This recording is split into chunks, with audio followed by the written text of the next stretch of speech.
talk about inequality and they measure it, but they don't explain it. And the reason for inequality is debt. More people are more and more deeply in debt, and more corporations are in debt.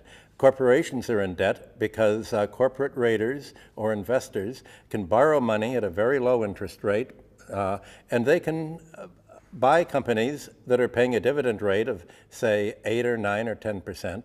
So if you can borrow at 4%, you can buy a whole company that pays 10%, and you can make the difference is a kind of arbitrage. So companies that are financialized, that are taken over, companies whose managers are paid in stock options for raising the price, say, well, we're now going to use our earnings. We're not going to invest in new factories and new plant and equipment because that takes a long time to produce earnings and the market isn't there anyway. We're going to use our profits to buy back our stock. As a manager in stock options, I'm paid by how much I increase the company's stock for the stockholders. So basically, the banks gain by making more and more takeover loan interest, and stockholders gain to buy a stock that's going up in price, not because a company's producing more, not because it's earning more, but simply because it's buying up its own stock. Well, meanwhile, people are going more and more in debt. It's hard, I think, for Germans to realize how deeply in debt Americans are for their housing. Right now, the U.S. government guarantees mortgage loans made that absorb up to 43% of the borrower's income. Now imagine paying 43% of your income. Imagine if the Germans had to pay that high a proportion for rent. They wouldn't have money to spend on goods and services. It would squeeze the market.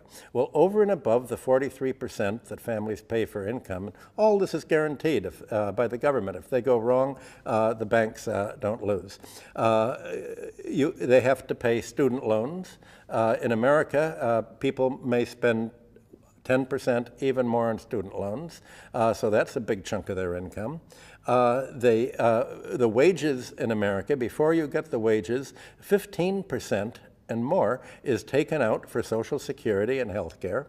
And then other bank loans have to be paid, credit card interest, auto loans, and taxes, maybe 10 or 15% above that, for income taxes, local taxes, and excise taxes. So the average paycheck in America that a family actually can spend on consumer goods, on goods and services, on food and clothing and transport is only about 20% of their income.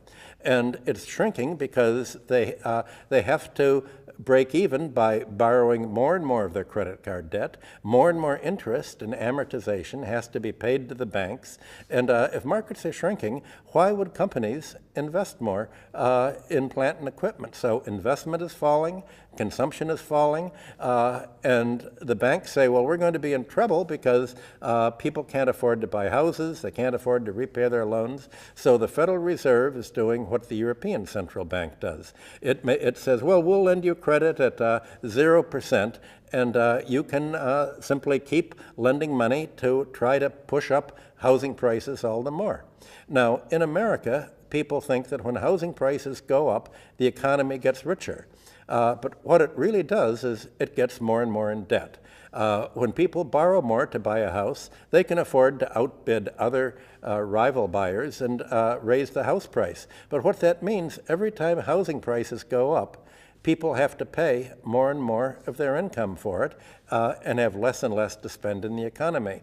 That's what makes Germany so competitive. You have low rents here.